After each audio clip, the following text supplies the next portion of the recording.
नमस्कार, दीपिका's डायरीमध्ये तुम्हा सर्वांचे अगदी मनापासून स्वागत आहे। आता आषाढ महिना सुरू आहे आणि आषाढ महिन्यात देवीला नैवेद्य दाखवला जातो। तर जनरली हा नैवेद्य मंगळवारी आणि शुक्रवारी दाखवला जातो। तर आज मंगळवार आहे आणि आज आम्ही हा नैवेद्य बनवणार आहे। तर आमच्याकडे वरण भात, मेथीची भाजी, भजी, कुरडई आणि गोडपुऱ्या असतात। तर या गोडपुऱ्या आम्ही गुळापासून बनवत असतो आणि दही भात हा आमच्याकडे मेन असतो, तर त्याचा नैवेद्य दाखवला जातो। तर प्रत्येक ठिकाणाच्या पद्धती म्हणजे प्रत्येकाच्या वेगवेगळ्या पद्धती असू शकतात। तर आमच्याकडे हा सगळा नैवेद्य बनवला जातो आणि आज आम्ही हा नैवेद्य बनवणार आहे। तर आमच्या घराजवळच देवीचं मंदिर आहे, तर तिथे जाऊन आम्ही हा नैवेद्य दाखवणार आहे। तर अजून काही सुरुवात केलेली नाही, तर आता आम्ही स्वयंपाक बनवतो। पहिले इथे मी गुळचं पाणी बनवून ठेवलेलं, तर त्यातच नंतर पीठ टाकून ते मळवणार आहेत। तर इथे मी कुकर लावलेला आहे वरण भातचा, मेथीची भाजी बनवून झालेली, इथे भज्यांचं पीठही बनवून झालेलं आहे आणि पापड वगैरे सर्व तळणार आहे। तर इथे आई जे आपण गुळाचं पाणी होतं तर त्याचं इथे आई पीठ भिजवते आणि नंतर मग हे पीठ जरा घट्टसरच भिजवावं लागतं, नंतर त्याच्या पुऱ्या लाटते। इथे काय करतोय तू? मी हे खाते। काय खाते? मम्मा साखर दे ना। साखर इथे खाली आजी साखर दे ना। आणि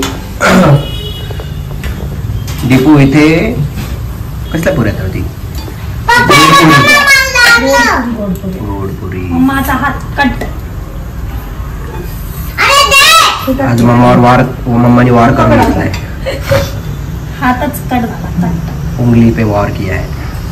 आणि इथे आजी पुरीचं पोळी लाटते, इथे कटिंग होतं आणि मग इथून फायनली ती फ्राय होते आणि फॅक्टरीमधून बाहेर पडून ती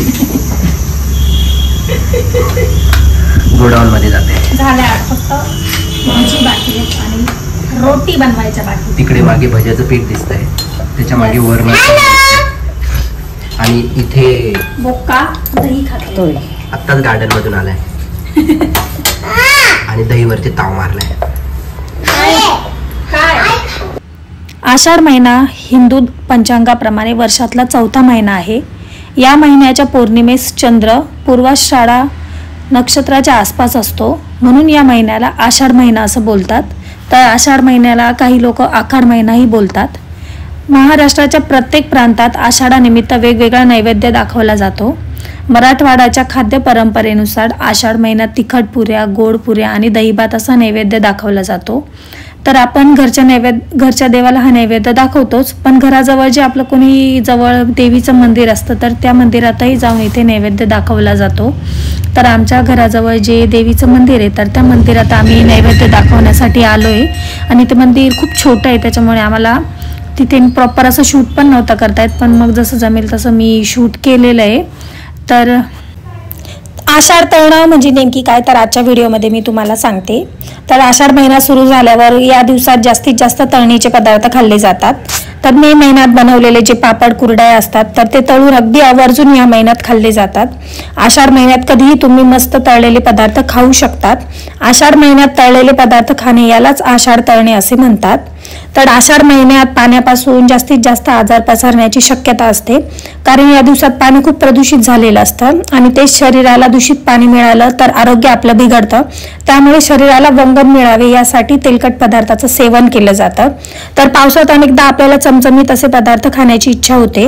उन्हाळ्यात आधीच आपल्या घरात पापड, लोणचे असे पदार्थ बनवलेले असतात, त्यामुळे बाहेर न खाता घरचे पदार्थ खाण्यासाठी तळणीचे पदार्थ केले जातात। तेलकट आणि गरम पदार्थ ही शरीराला या काळात गरम ठेवण्याचे काम करत असतात, त्यामुळे या काळात पदार्थ तळले जातात। तर आषाढ महिन्यात चयापचय क्रिया आहे तर ही देखील चांगली असते आणि आपण जे पदार्थ खातो तर ते पचतात पण, त्यामुळे असे पदार्थ जरी आपण खाल्ले तरी आपल्याला त्याचा काही त्रास होत नाही। तर पूर्वीच्या काळी वधूला सासरी चांगले चमचमीत पदार्थ मिळत नसायचे, त्यामुळे मग तिला चांगले पदार्थ खायला मिळावे तर यासाठी मग अशा प्रकारे असे पदार्थ तळले जायचेत। तर आजच्या व्हिडिओमध्ये मी तुम्हाला बरीच आषाढ महिन्याची माहिती देण्याचा प्रयत्न केला आहे। तर प्रत्येक भागातील प्रत्येकाचे पदार्थ हे वेगवेगळे असतात। तर आमच्याकडे जनरली गोड पुऱ्या, वरण भात, मेथीची भाजी, भजी, कुरडई तर असा नैवेद्य दाखवला जातो। तर बस मी आजचा व्हिडिओ इथेच एंड करते। जर तुम्हाला माझा व्हिडिओ आवडला असेल तर चॅनलला लाईक शेअर आणि सबस्क्राईब करायला विसरू नका.